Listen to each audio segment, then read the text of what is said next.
la chapelle! Bonne année! Yeah! On débute une nouvelle série aujourd'hui, Mise en forme. Il est temps d'aller pousser, on a des rêves à soulever. Allez, allez, allez, allez. Relève-toi, c'est dans la tête, on est ensemble, on va y aller. Allez, Allez! allez, allez. On va se mettre en forme, mes amis. En ce début d'année où les gens aiment se mettre en forme physiquement, nous voulons aussi nous mettre en forme spirituellement. Voici pourquoi. Parce que le début de quelque chose donne le ton au reste. Tu as déjà remarqué ça? Si en début de journée, tu commences bien ta journée, si tu manges bien, tu ne manges pas du junk, tu ne manges pas des céréales Frosted Flakes, OK? Tu manges quelque chose de santé, ça va donner un ton au reste de ta journée puis tu vas avoir le goût de manger des bonnes choses le reste de la journée. Si tu t'entraînes en début de journée, ça donne un ton au reste de ta journée. Si tu prends un temps de prière, si tu prends un temps avec Dieu en début de journée, ça donne un ton au reste de la journée. Et c'est vrai pour une journée, mais c'est vrai aussi pour une semaine. Pourquoi on vient à l'Église le premier jour de la semaine pour bien démarrer la semaine? Et c'est vrai aussi pour une année. Ce que tu fais en début d'année va donner un ton à toute ton année. Mise en forme pour donner un ton à notre année spirituelle. L'apôtre Paul a dit ceci à Timothée. Exerce-toi à la piété, car l'exercice corporel est utile à peu de choses. Avant, ça, c'était ma ligne préférée. L'exercice corporel. Bon, il faut se mettre en contexte. OK, Paul marchait probablement 15 km par jour à l'époque. Alors, vous pouvez dire un truc comme ça, mais il dit « Exerce-toi à la piété, car l'exercice corporel est utile à peu de choses, tandis que la piété est utile à tout. Elle a la promesse de la vie présente et de la vie à venir. » Et lorsque Paul dit « Exerce-toi », le mot au grec, c'est le mot gymnasio, d'où on tire le mot gymnase. Dieu a un gym. Dieu a le meilleur gym au monde. Et voici la bonne nouvelle. Dieu a un gym et Jésus a payé ton abonnement au gym.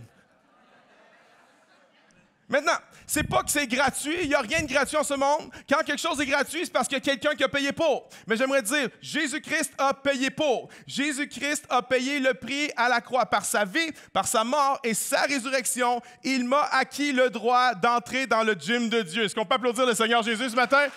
Hey! Dieu a un gym, Jésus a payé ton abonnement et je suis ton coach. Moi, Pasteur Jérémy et d'autres, dans les prochaines semaines, on va vous donner des exercices spirituels parce que Dieu a un gym, Jésus a payé ton abonnement, je suis ton coach, mais tu dois t'entraîner. La mise en forme physique passe par des exercices physiques et la mise en forme spirituelle passe par des exercices spirituels. Et on va se concentrer aujourd'hui sur un exercice spirituel vraiment important. Je vais vous demander de vous lever une dernière fois parce qu'on va lire ensemble la parole de Dieu. On va lire un texte dans le livre de l'Exode au chapitre 17 et au verset 8. Lisons ensemble. Amalek vint combattre Israël à Réphidim. Alors Moïse dit à Josué, « Choisis-nous des hommes, sors et combat Amalek. Demain, je me tiendrai sur le sommet de la colline, le bâton de Dieu dans ma main. » Josué fit ce que lui avait dit Moïse pour combattre Amalek, et Moïse, Aaron et Hur montèrent au sommet de la colline. Lorsque Moïse élevait sa main, Israël était le plus fort. Lorsqu'il baissait sa main, Amalek était le plus fort. Les mains de Moïse étant fatiguées, ils prirent une pierre qu'ils placèrent sous lui et il s'assied dessus. Aaron et Hur soutenaient ses mains, l'un d'un côté, l'autre de l'autre, et ses mains restèrent fermes jusqu'au coucher du soleil.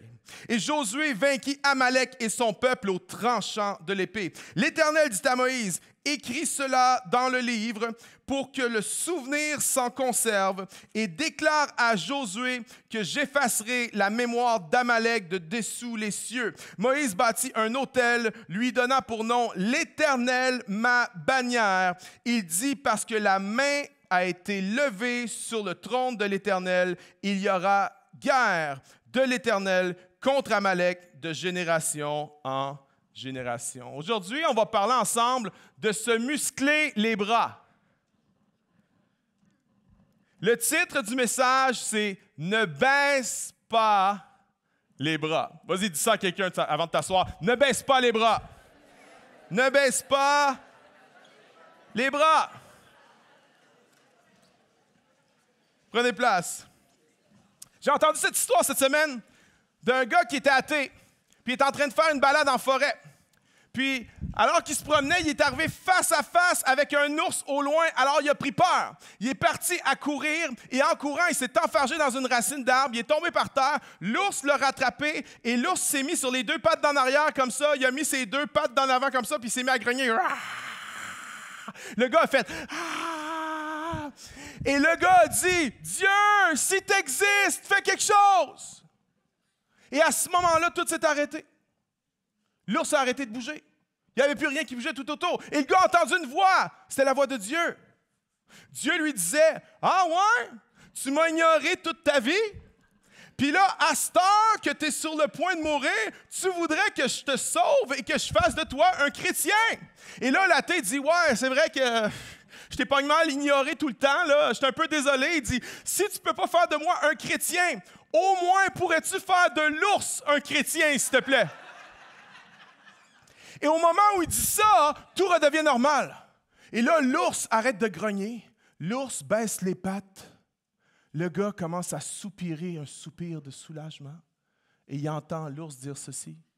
« Merci Seigneur pour le bon repas que tu me donnes. Dans le nom de Jésus que j'ai prié. Amen. » Ne baisse pas les bras. En d'autres mots, n'arrête jamais de prier. N'arrête jamais de prier. Ne baisse pas les bras. Que 2024 soit une année où tu ne baisses pas les bras. Peu importe ce que tu vas traverser. Peu importe les tomates que la vie va te lancer, tu ne baisseras pas les bras dans le nom de Jésus. Et ce texte nous enseigne comment garder les mains levées, comment persévérer dans la prière. Quelques vérités qu'on va voir ensemble basées sur ce texte. La première, il faut savoir ceci. En chemin vers la terre promise, il va y avoir des combats. Quelqu'un dit amen. Israël est en route vers la terre promise. C'est extraordinaire. Mais en route, il y a des obstacles. Ça nous dit que Amalek vint combattre Israël à Réphidim. Ça, c'est ce qui est écrit en français. Maintenant, il manque un petit détail. Dans la version anglophone, ça dit ceci. Then came Amalek. Ça dit alors. Il y a une conjonction ici qui vient établir ce qui va se passer du verset 8 au verset 16 avec ce qui s'est passé avant au verset 1 au verset 7. Mais elle manque en français. Ce texte dépend du texte qu'il y a avant. Qu'est-ce qui s'est passé avant? Voici le contexte. Le peuple est en route vers la terre promise et ils doivent aller traverser un grand désert. Et avant de traverser ce désert-là, il y a un arrêt qui s'appelle Réphidim. Réphidim, c'est quoi? C'est pas une nouvelle sorte de médicament. Réphidim, c'est le dernier oasis avant d'arriver au mont Sinaï. C'est un endroit qui est connu à l'époque. C'est un endroit où on se repose. C'est un endroit où on se désaltère. Quand tu dis « allons en Réphidim », tu fais comme « yes ». On va pouvoir se reposer. On va pouvoir se désaltérer. On va pouvoir boire de la bonne eau. Ça, c'est « allons en Réphidim ». Mais il arrive à Réphidim, puis il y a juste un problème. Il n'y a pas d'eau. Il y a un plus gros problème que ça. Il s'attendait à ce qu'il y ait de l'eau. Parce que, as-tu remarqué que dans la vie, quand il y a un problème, c'est une chose. Mais quand tu t'attendais à quelque chose de bon, puis que c'est quelque chose de mauvais, c'est encore pire. Et c'est ce qui s'est passé avec eux. Ils s'attendaient à être revitalisés à Réphidim, et finalement, ils ont été assoiffés à Réphidim. Puis il y en a, c'est ton cas ici, en ce moment, dans cette saison. Tu pensais entrer dans une nouvelle saison de ta vie où tu allais pouvoir être revitalisé, où tu allais pouvoir être rafraîchi, où tu allais pouvoir te reposer puis arrêter de te battre. Tu pensais que quand tu allais rencontrer quelqu'un, ça allait revitaliser ton âme. Puis tu as rencontré quelqu'un de bien, mais ce n'est pas ce que tu pensais. Il y en a, tu pensais finir tes études, ça allait revitaliser ton âme. Enfin, plus de devoirs, plus de cours, du travail, de l'argent. Tu pensais être revitalisé et c'est pas ce que tu pensais. Il y en a, tu pensais que prendre ta retraite, bye bye boss, fini le 9 à 5, allait te revitaliser et ce n'est pas ce que tu pensais. Il y en a, tu pensais que le nouveau projet, la nouvelle affaire, la nouvelle expérience, la nouvelle rencontre, le nouveau voyage allait te revitaliser et ce n'est pas ce que tu pensais. Tu pensais te retrouver à Réphidim puis avoir une abondance d'eau puis tu te retrouves dans un endroit sec. Non seulement il se retrouve dans un endroit sec, mais il se retrouve dans une bataille qui est une des plus grandes batailles auxquelles ils n'ont jamais fait face de leur vie. Ils ne se sont jamais battus. Ils ne savent pas comment se battre. C'est des esclaves.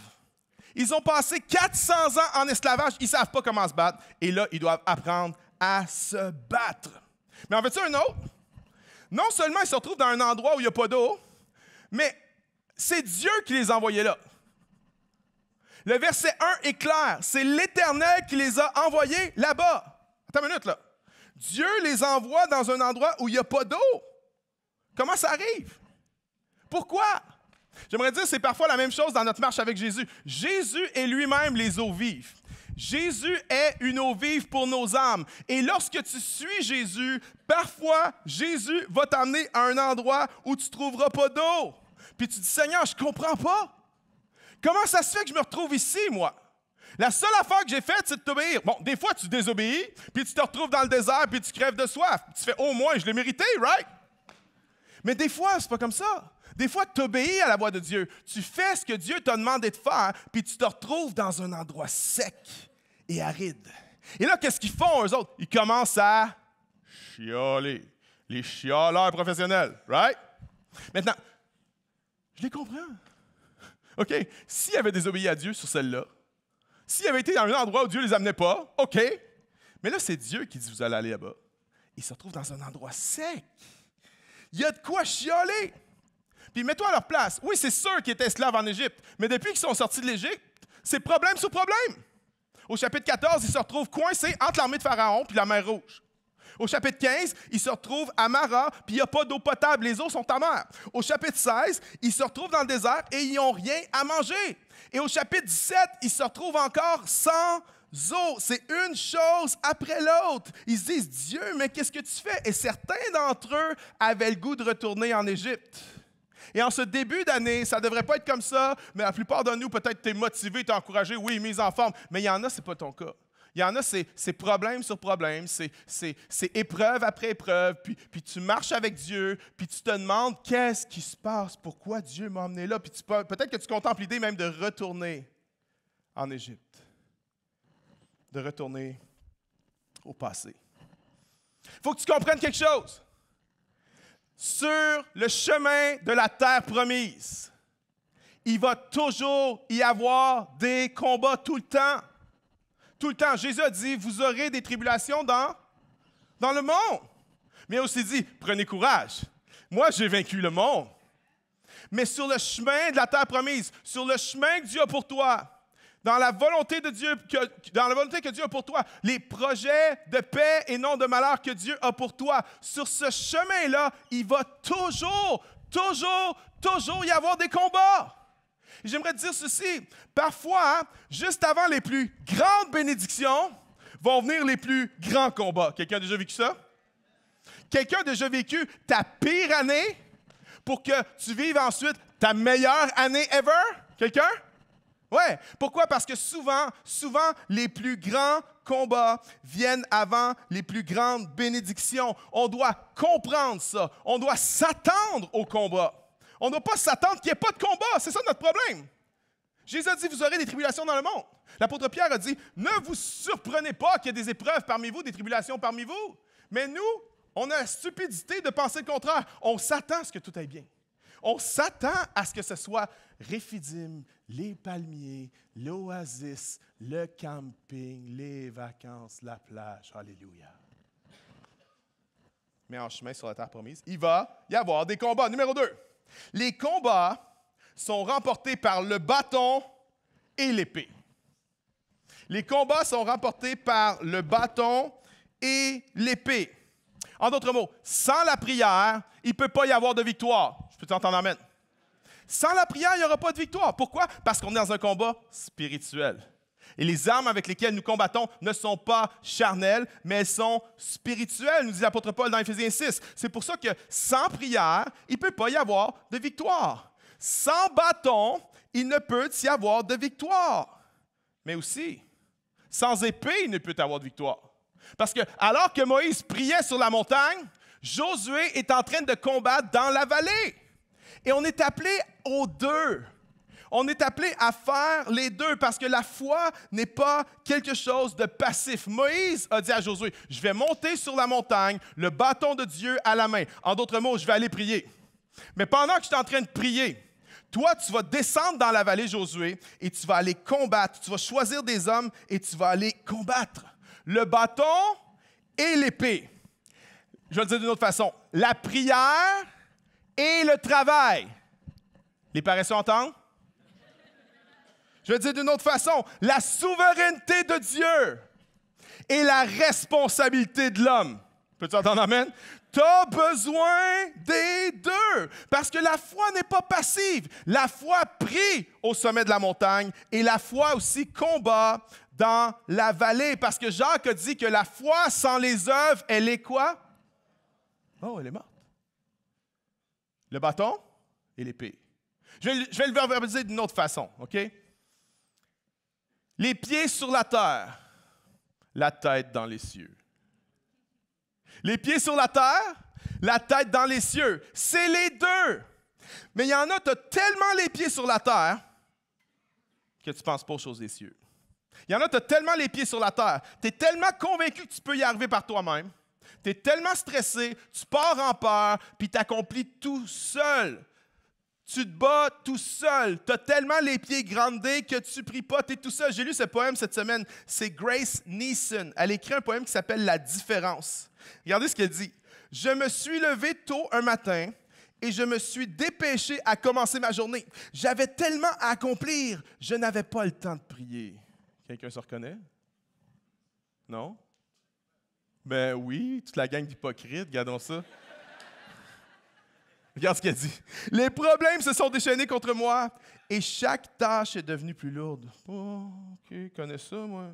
« Pourquoi Dieu ne m'aide-t-il pas? » Il me répondit, « Tu n'as pas demandé. » OK. « Mais je voulais voir la joie et la beauté dans ma journée, mais la journée a tourné grise et sombre. Pourquoi Dieu ne s'est-il pas montré? » Il m'a répondu, « Tu n'as pas cherché. » J'ai essayé de venir dans la présence de Dieu. J'ai utilisé toutes mes clés sur la serrure. Dieu m'a gentiment et avec amour dit, « Mon enfant, t'as pas frappé? T'as pas demandé? T'as pas cherché? T'as pas frappé? » Regardez comment il a conclu son poème. « Je me suis réveillé tôt ce matin. J'ai fait une pause avant de débuter la journée. J'avais tellement à accomplir. Je devais prendre le temps de prier. » C'est malade, hein? Vois-tu? Il y en a, tu as tellement les pieds sur la terre que tu ne pries pas. Mais il y en a, c'est le contraire. Tu as la tête dans les nuages. Il y en a, tu as tellement la tête dans les nuages, tu es tellement churchy. Tu n'es même pas capable de parler le vrai langage du vrai monde. Il y a un gloire à Dieu, amen, mon frère, que le Seigneur te bénisse à toutes les 3 secondes. Puis le vrai monde ne comprenne rien de ce que tu dis. Tu as trop la tête dans les cieux. Et souvent, les gens qui ont la tête dans les cieux seulement, c'est quoi leur problème? C'est qu'ils sont assis patiemment en train d'attendre que Dieu fasse quelque chose. Mais Dieu au ciel est assis patiemment en train d'attendre qu'eux autres fassent quelque chose. Le bâton et l'épée, c'est les deux. Il n'y a pas de victoire sans le bâton et l'épée, sans la prière et le travail. La foi sans les œuvres est morte, mais ce qui démontre ta foi, c'est tes œuvres. La prière et le travail, le bâton et l'épée. On pourrait l'illustrer de la façon suivante. Quand j'étais petit, j'allais à la pêche avec mon père, puis c'était pas une barque à moteur, c'était des rames. On avait 2 rames comme ça, OK? Bien, la prière, c'est une des rames, OK? Qu'est-ce qui arrive si tu prends juste une rame? Je l'ai déjà fait quand j'étais petit, hein? Tu tournes en rond, hein? T'as beau ramer comme tu veux, tu tournes en rond. Ah, mais on va prier, on va prier. Non, mais on va prier, on va prier. On va prier. Les pieds sur la terre. On prie, man! On prie! On prie! Dieu va faire quelque chose! On prie! On prie! Puis il y en a d'autres, ils ne prient pas, ils travaillent. Non, mais il faut travailler, bro! Dieu bénit pas la paresse! Il faut travailler! Puis quand tu travailles, Dieu va bénir! Je te le dis, moi, il va se passer de quoi? Je travaille tellement fort! Dieu a inventé le travail. Dieu va bien finir par bénir le travail. Dieu, tu le vois-tu que je travaille? Dieu fait donc quelque chose. Tu as tellement les pieds sur la terre, tu tournes en rond. Ça prend la prière et le travail. La prière et le travail, le bâton et l'épée. Et qu'en ce début d'année 2024, nous puissions être des gens qui se lèvent le matin et qui prient le Seigneur, mais que nous puissions être des gens qui se lèvent le matin et qui travaillent pour le Seigneur, pour aller quelque part. Vous êtes d'accord avec moi? Yeah! Numéro 3, c'est pas suffisant de prier. Il faut persévérer dans la prière. Je réfléchissais à ça récemment, puis une des choses que j'entends souvent, ou une des choses que je me dis souvent, c'est « Aujourd'hui, les chrétiens ne prient plus. » Puis en réfléchissant plus attentivement, je me suis rendu compte que ce n'est pas vrai. Non, les chrétiens prient encore. C'est pas que les chrétiens ne prient plus, c'est que les chrétiens ne persévèrent plus dans la prière. On a perdu la persévérance qu'avaient les anciens. Mes parents ont été chrétiens toute leur vie. Et mes parents étaient des guerriers de prière. Ils se sont battus dans la prière toute leur vie. À chaque mercredi soir, ils allaient à une réunion de prière. OK? Et je vous le dis, c'était même pas une réunion de prière le fun. C'était une réunion de prière plate à mort. Même les anges trouvaient ça plate, cette réunion de prière-là. Mais toute leur vie, ils ont été fidèles à y aller, même s'ils filent, même s'ils ne filent pas. OK? Parce que quand on parle de prière, là, les habitudes ne sont pas mauvaises. Oh, mais c'est de l'habitude, c'est de la religion. Non, non, non, attention. Il y a de la puissance dans les habitudes. Il y a de la puissance dans les rythmes. Il y a de la puissance dans la discipline. Et tu ne le files pas tout le temps, puis c'est pas toujours une lune de miel, mais chaque mercredi soir, mes parents étaient là pour prier. Et pendant 40 ans, ils ont prié, savez-vous pourquoi? Pour voir le réveil. Ils ont prié pour voir des gens venir à la connaissance de Jésus-Christ pendant 40 ans. Et tout ce qu'ils ont vu, eux, dans leur ville où ils étaient, leur petite ville, c'est quelques dizaines de personnes venir au Seigneur Jésus pendant toute une vie de prière. Mais j'aimerais dire, aujourd'hui, je crois qu'une des choses qu'on voit dans notre Église, une des choses qui fait qu'on a tant une récolte d'âmes dans notre Église, je crois que c'est les prières de mes parents. Que pendant 40 ans, ils ont prié. Et ma mère, aujourd'hui, peut voir ça. Ma mère, à 88 ans, elle vient parfois nous visiter à la chapelle. Elle n'en revient pas. Elle dit, c'est extraordinaire. Mon père, il ne croirait même pas. Il dirait, non, ça se peut pas, c'est pas vrai cette affaire-là. Mais pendant des années, ils ont prié. Je crois ceci. Je crois que nous sommes des nains qui marchent sur les épaules des géants de prière qui nous ont précédés. Mais c'est pas qu'on ne prie pas, nous autres. C'est qu'on ne prie pas longtemps. 1 minute de prière. Bon, c'est assez, là, Seigneur. Voyez-vous, c'est difficile pour des gens qui sont habitués de tout avoir comme ça, de comprendre qu'il y a des batailles qui ne se gagnent pas en une microseconde. C'est difficile pour une génération micro-ondes de comprendre qu'il y a des combats que ça va prendre du temps avant de les remporter. Il y a des batailles que ça va prendre 5 ans. Il y a des batailles que ça va prendre 10 ans. Il y a des batailles que ça va prendre 15 ans. Il y a un de mes amis avec qui j'ai eu une conversation cette année, puis il a tellement traversé une année d'enfer d'enfer avec ses enfants. Il y a des enfants qui sont des jeunes adultes et ils sont dans la confusion la plus totale. Et on a pleuré tellement ensemble cette année, lui et moi. On a tellement prié. Puis j'ai dit une chose, j'ai dit, c'est quoi mon ami? T'es pas tout seul là-dedans. Je suis avec toi. Puis cette bataille-là, on va la gagner. J'ai dit, je ne sais pas combien de temps ça va prendre. Mais on va remporter cette bataille-là, même si ça prend 5 ans, même si ça prend 10 ans, même si ça prend 20 ans, même si tu ne le vois pas de tes yeux, il est plus jeune, il est plus vieux que moi. Je dis, même si tu ne le vois pas de tes yeux, j'aimerais dire, on va remporter cette bataille-là. C'est pas juste de prier, il faut persévérer dans la prière. Jésus a enseigné ça dans les évangiles. Jésus a enseigné ça dans les paraboles. Nous, on pense que si quelque chose est la volonté de Dieu, ça va arriver. Ah, mais regarde, si Dieu est Dieu, Dieu est souverain, Dieu fait ce qu'il veut, puis même si moi je prie pas, ben ça va arriver. J'aimerais dire, si personne prie, ça n'arrivera pas. Parce que Dieu, dans sa toute-puissance, a choisi de limiter son action. C'est fou, c'est incompréhensible, mais c'est comme ça. Il a choisi de limiter son action sur la terre aux prières de ses enfants qui vont être faites selon sa volonté. Jésus, dans Notre Père, a enseigné que ta volonté soit faite sur la terre comme au ciel. Donc, au ciel, tout ce qui se passe, c'est la volonté de Dieu. Tout. Mais sur la terre, il y a des choses qui se passent qui ne sont pas la volonté de Dieu. Mais pour que sa volonté soit faite sur la terre, comme elle est faite au ciel, ça prend des gens qui vont prier la volonté de Dieu. Dieu cherche des partenaires. Dieu cherche des gens qui vont avoir assez de persévérance pour prier sa volonté, pour que sa volonté soit faite sur la terre comme au ciel. Ce n'est pas suffisant de prier, il faut persévérer dans la prière. Dans Luc 18, Jésus a enseigné une parabole, puis on l'appelle, nous, en français, la parabole du juge inique. C'est une parabole qui a été amenée par Jésus pour enseigner qu'on doit toujours persévérer dans la prière et ne jamais se relâcher. On a un mauvais titre pour cette parabole-là en français, le juge inique. En anglais, ils l'ont appelé The Persistent Widow, la veuve qui est persistante. Et c'est une parabole sur persévérer dans la prière. Et c'est une histoire. Et à la fin de l'histoire, Jésus fait une déclaration qui semble avoir pas rapport. Il dit ceci.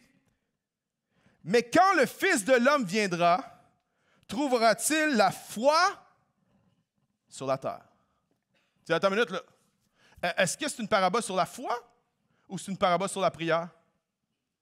C'est clair que c'est une parabole sur la prière. Jésus a enseigné cette parabole, le texte le dit, pour nous enseigner qu'il faut toujours prier, jamais se décourager. Mais dans une parabole sur persévérer dans la prière, il la termine comment? En disant, quand le Fils de l'homme viendra, trouvera-t-il encore la foi sur la terre? Pourquoi? Parce que la foi, sa démonstration, elle est faite par la prière.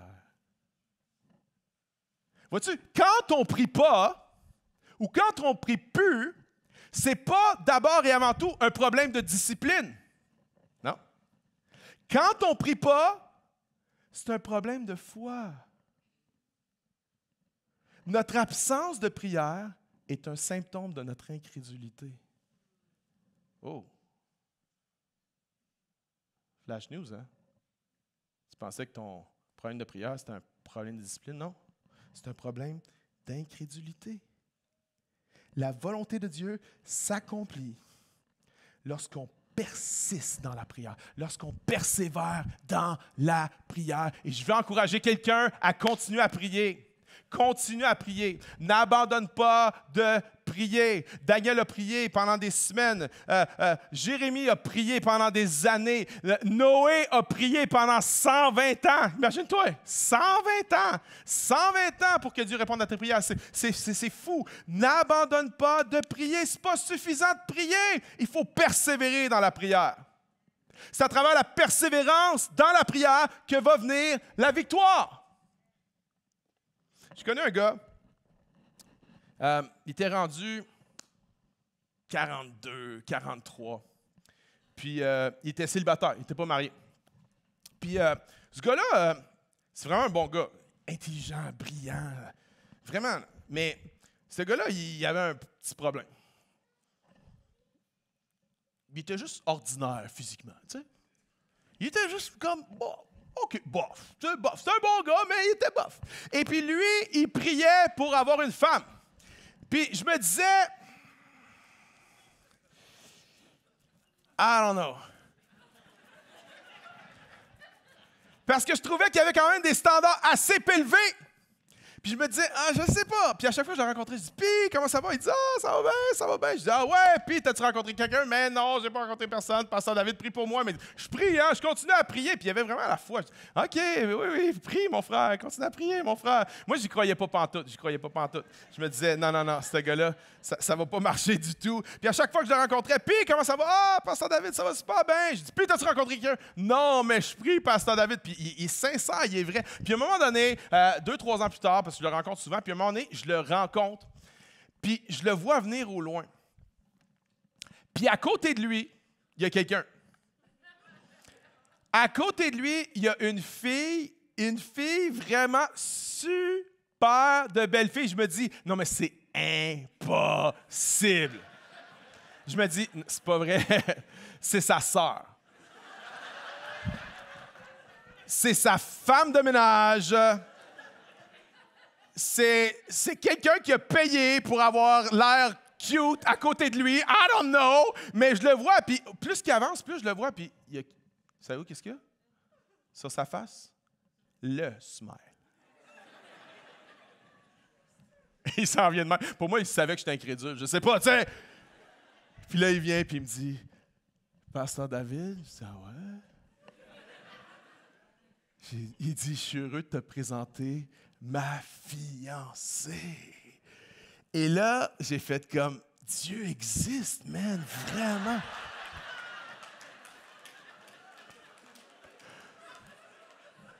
Laisse-moi dire ceci, célibataire. Si ce gars-là a pu se trouver quelqu'un, il y a de l'espoir pour toi, mon ami, je peux te le garantir.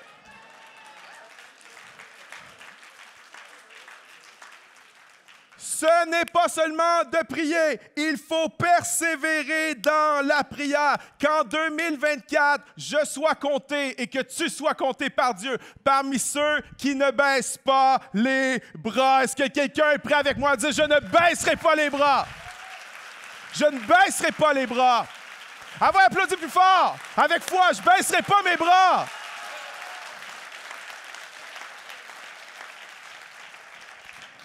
Quatre.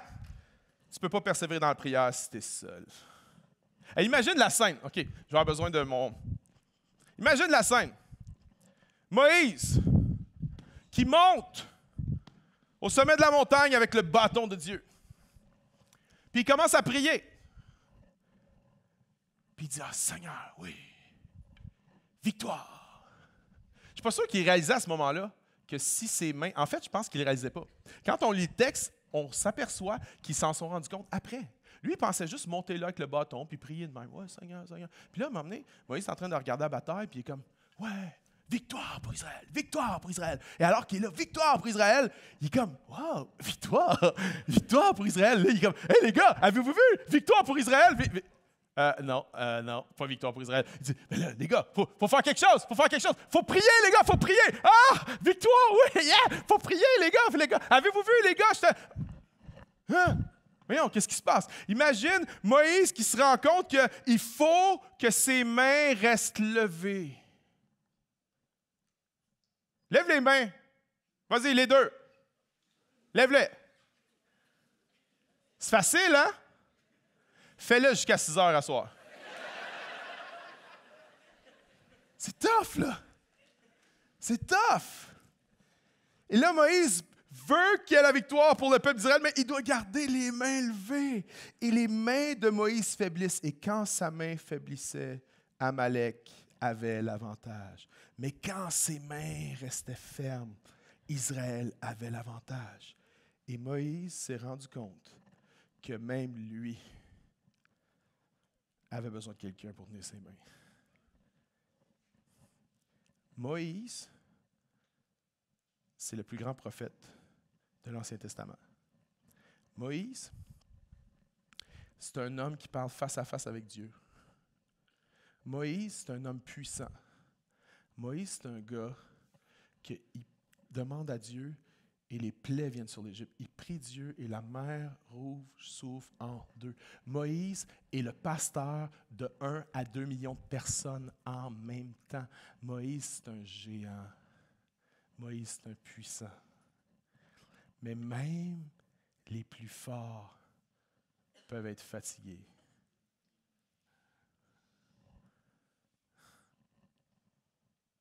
Es-tu fatigué? Je veux parler à quelqu'un qui est fatigué pendant un instant.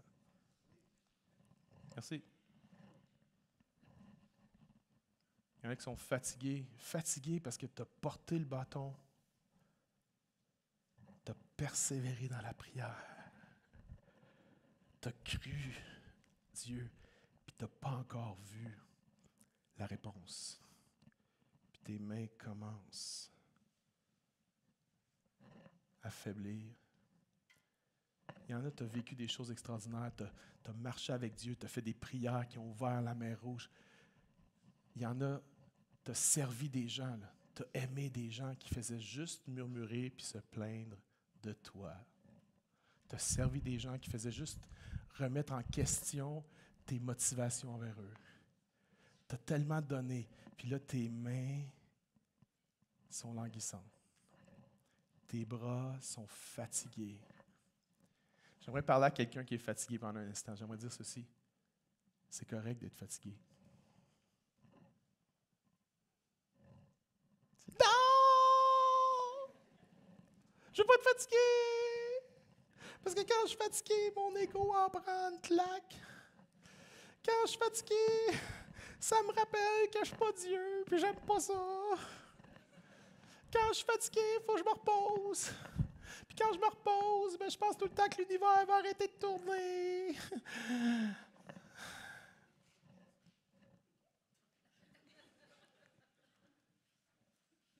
C'est correct d'être fatigué.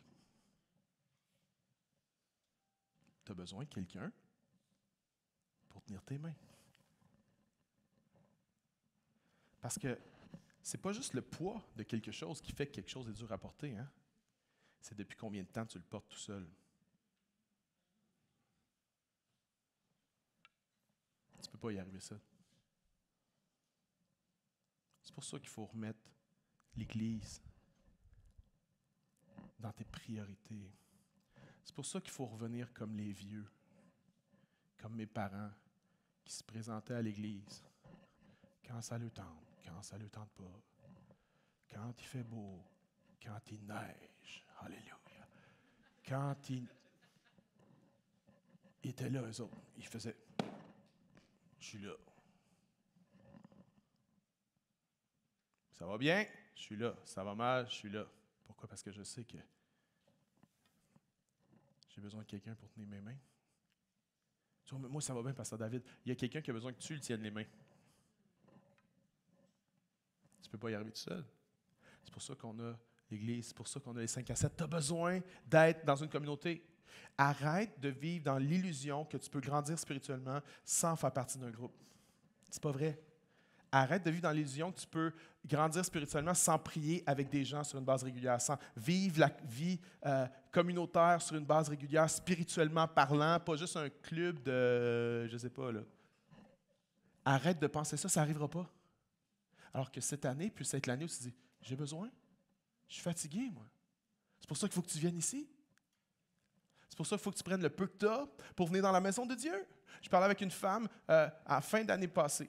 Au début de l'année, je suis allé la voir, puis elle était dans un coin, dans le lobby à l'église, toute seule, isolée. Puis elle disait, ça va pas bien, je me sens pas bien, j'ai de la misère à trouver ma place, je suis en dépression, c'est tellement difficile. Puis j'ai dit, tu sais quoi, mon amie, c'est une femme que je suis très proche, je la connais bien, puis elle est chère à mon cœur. Puis j'ai dit, tu sais quoi, ma grande sœur, parce qu'elle est plus vieille que moi, j'ai dit, tu sais quoi, ma grande sœur, j'ai dit, quand on a l'impression d'être mort, là, je lui ai dit, la meilleure chose qu'on peut faire, c'est de traîner notre corps mort à l'église. À chaque semaine, traîne ton corps mort à l'église. Puis j'ai dit, watch bien Dieu agir. J'ai reparlé en fin d'année. Elle m'a dit,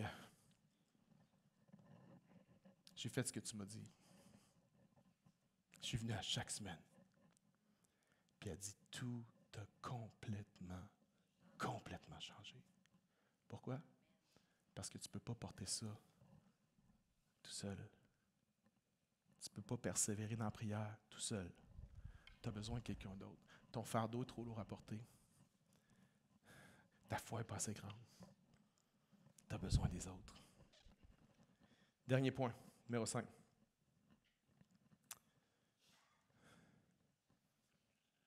On a besoin d'un plus grand intercesseur que Moïse.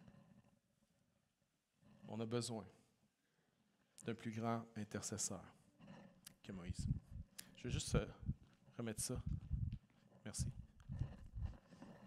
Vois-tu Moïse, le grand héros de l'Ancien Testament, l'homme qui parlait face à face avec Dieu, est devenu tellement fatigué que ses mains ont faibli. Le grand intercesseur était plus capable de prier. Wow! Quand même! Moi, je ne parle pas avec Dieu face à face. Je n'ai pas eu une révélation du nom de Dieu. Je suis qui? Non, j'ai pas eu ça, moi. J'ai pas eu une vision de Dieu que Dieu a dit, regarde, je vais passer devant toi, mais tu vas voir mon dos, pas ma face, parce que personne ne peut voir ma face et vivre. J'ai pas vécu ça, moi. Mais Moïse a vécu ça. Et Moïse, le grand prophète, est tombé tellement fatigué que son intercession a faibli. Nous avons besoin d'un plus grand intercesseur que Moïse. Parce que qu'est-ce qui se passe? Parce que parfois dans la vie, il y a des moments où il n'y aura personne pour te tenir les mains. Puis parfois, ce n'est pas que tu l'as cherché. Parfois, c'est juste comme ça. Transition de vie, changement de vie, déménagement, immigration, mouvement dans les amitiés. Il y a plein de choses à un moment donné qui fait qu'il y a comme un vide. Puis parfois, tu te retrouves dans des endroits dans la vie où il n'y a personne pour tenir tes mains. C'est pas que tu veux pas, mais il n'y a juste personne qui est là. Qu'est-ce qui va arriver s'il n'y a personne pour te tenir les mains? Est-ce que tu es condamné à abandonner? Est-ce que tu es condamné à baisser les bras? J'aimerais te dire, la réponse, c'est absolument pas. Parce que quand tu as l'impression qu'il n'y a personne qui peut tenir tes mains, il y a quelqu'un qui est un plus grand intercesseur que Moïse. Avez-vous remarqué, presque dans tous les miracles de Moïse, il y a deux choses. De la pierre, puis du bois. Lis l'Exode. Presque chaque miracle de Moïse, il y a de la pierre, puis du bois. Quand Moïse n'était plus capable de rester debout, qu'est-ce qu'on a fait? On a mis sous lui une pierre, un rocher. Qui représente le rocher? Qu'est-ce qui représente le rocher? Jésus-Christ. Pour continuer à prier, Moïse a dû s'asseoir sur Christ lui-même. Maintenant, il y a du bois aussi. Qu'est-ce que Moïse a dans sa main? Le bâton de Dieu. Oui, ça représente la puissance de Dieu, bien sûr. Mais ça représente plus que ça, parce que dans les miracles de Moïse, il y a souvent du bois. Le bois, ça te rappelle quelque chose? Le bois? La croix. Le bâton de Moïse représente la croix de Jésus-Christ. Vois-tu, Moïse manquait de force, Moïse était plus capable de prier, mais sous lui, il y avait le rocher de Jésus-Christ en dessous de lui. Au-dessus de lui, il y avait la croix de Jésus-Christ qui était portée. Mais c'est pas fini. C'est pas fini. Qui est un de ses côtés? Aaron. Et qui est Aaron? Le grand prêtre, le grand sacrificateur. Il vient de la tribu de Lévi, il est le grand sacrificateur. Et qui dans le Nouveau Testament est le grand prêtre, le souverain sacrificateur? Son nom, c'est Jésus-Christ. Et c'est lui qui intercède pour nous à la droite du Père constamment, jour et nuit. L'ennemi nous accuse jour et nuit, mais lui intercède pour nous jour et nuit à la droite du Père. Alors il y a Christ d'un côté, et de l'autre côté, qui y a? Hur. Et Hur vient de quelle tribu? La tribu de Juda. Et Juda est la lignée d'où va venir le roi, le Messie. Oui, David, mais le roi Jésus-Christ. Vois-tu, c'est pas juste qu'il y a Jésus au-dessus de lui, au-dessus de lui. Il y a Jésus à sa gauche, il y a Jésus à sa droite, il y a Jésus en haut, il y a Jésus en bas. Vois-tu, on a besoin d'un plus grand intercesseur que Moïse. Parce que même Moïse, ses bras ont fléchi. Mais j'aimerais dire, les bras du Seigneur Jésus-Christ n'ont jamais baissé. Jamais! Ses bras n'ont jamais baissé, même pas une fois! Même pas une fois, ses bras ont baissé. Même quand il a dû choisir volontairement qu'on lui attache les bras à la croix. C'est lui qui l'a choisi. C'est lui qui l'a permis. On a attaché ses bras à la croix pour que même jusqu'à la fin, jamais ses bras n'allaient baisser. Alors qu'il était sur cette croix-là, qu'est-ce qu'il faisait? Il avait les bras vers le ciel et qu'est-ce qu'il continuait à prier pour nous? Il a dit, Père, pardonne-leur. Ils ne savent pas ce qu'ils font. Moïse a faibli dans la prière. Moïse a faibli dans son intercession, mais le Seigneur Jésus-Christ a triomphé dans son intercession jusqu'à la fin. Ses bras n'ont jamais fléchi et c'est sur lui que tu dois compter. Merci Seigneur pour Aaron. Merci Seigneur pour Hur. Mais merci Seigneur qu'il y a un plus grand Hur et qu'il y a un plus grand Aaron et qu'il y a un rocher et qu'il y a une croix à laquelle je peux regarder pour me soutenir qu'en 2024, je ne vais pas baisser les bras parce que l'Église, on se soutient ensemble, mais parce que Jésus-Christ est mon grand intercesseur, celui qui me soutient. Est-ce qu'on peut applaudir ensemble le Seigneur Jésus? Wow!